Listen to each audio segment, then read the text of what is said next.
अक्टूबर में इलेक्शन हुए तो पुरानी मर्दमशुमारी की बुनियाद पर ही होंगे। वफाकी वजीर मनसूबाबंदी एहसन इकबाल कहते हैं नई मर्दमशुमारी के बाद हल्का बंदियों का अमल कि अगर फौरी तौर पे भी इसको हतमी शक्ल दें तो मेरा नहीं ख्याल कि किसी भी लिहाज से ये जुलाई की 30 तारीख से पहले अमल हो सकता है। और जो इलेक्शन की अब तारीख है और जो मुद्दत है असेंबलियों की तहलील होने के बाद, तो उसको अगर 4 महीने के लिए आप हल्का बंदी लें कवर नहीं कर सकते। तो इसलिए गालिब इम्कान यही है कि इलेक्शन कमीशन ने इसका हतमी फैसला करना है। लेकिन अगर हमने मुकर्ररा मुद्दत में इलेक्शन कराने हैं तो फिर 2017 की हल्का बंदी पर ही इलेक्शन कराने होंगे। लेकिन इस वक्त जो असल मसला है कि सूबों की इमा पर, सूबों की दरख्वास्त पर हमें बार बार वक्त बढ़ाना पड़ा, जिससे अमलन अब मेरे नज़दीक मुमकिन नहीं है कि हम नई मर्दमशुमारी के नताइज नए इलेक्शन के टाइम टेबल के मुताबिक उन्हें हतमी शक्ल दे सके। इलेक्शन कमीशन जो है वो इंतखाबी शेड्यूल का ऐलान करेगा और वक्त पर इलेक्शन होगा। और इसकी ज़रूरत भी है।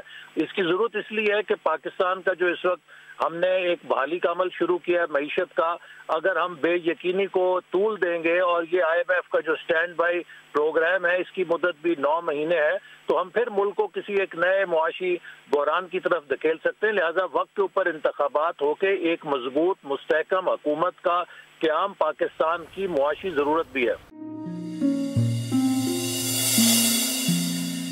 अपना घर मईशत का पहिया भी घूमेगा, मजदूर भी सर उठा के जिएगा।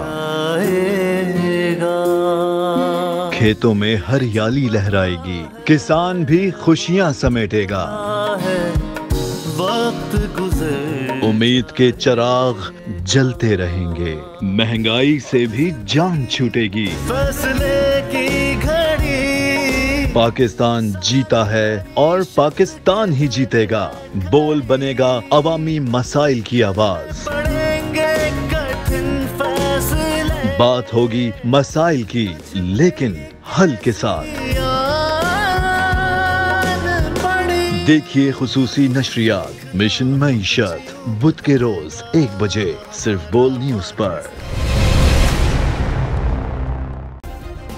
सब्सक्राइब करें और बेल दबाएं ताकि कोई खबर रह न जाए।